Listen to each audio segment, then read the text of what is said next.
There were words, there was rhythm, the heartbeat, the breath, the rustle of leaves. Every creature moved in patterns, and those patterns were understood long before sound became symbol. Gesture was the first syntax, a hand pointing, a body turning, eyes widening. Meaning was made not from air but from motion. Words came later, a crystallization of gesture into sound. Somewhere between need and wonder, our ancestors began to shape the breath into sound that could carry across distance.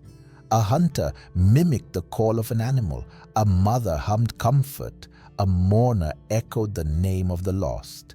From these small enactments of care and memory, language sprouted.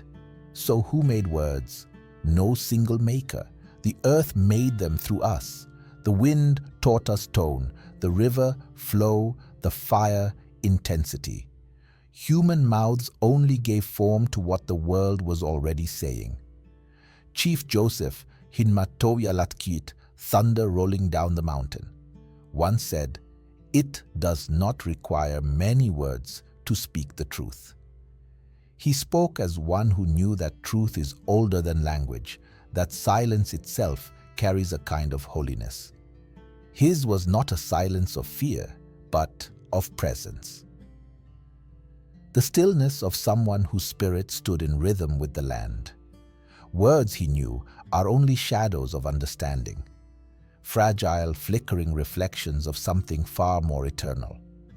The truth he spoke of does not live in speech, but in balance, the alignment behind the word, the honesty of the gesture, the silence that holds everything together.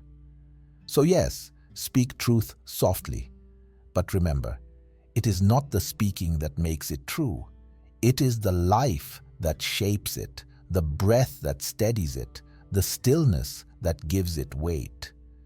Language began as a bridge. Perhaps wisdom is learning to cross it back into quiet again. And when you cross, listen. The same rhythm that beat before the first word still beats beneath your ribs. Speak less, move truer. Let your hands remember the old syntax, your breath the first music. Let your truth be something the earth itself would recognize. For before the word there was rhythm, and if you are still enough, you can feel it again. The pulse that spoke to Chief Joseph, the song the world has never stopped singing.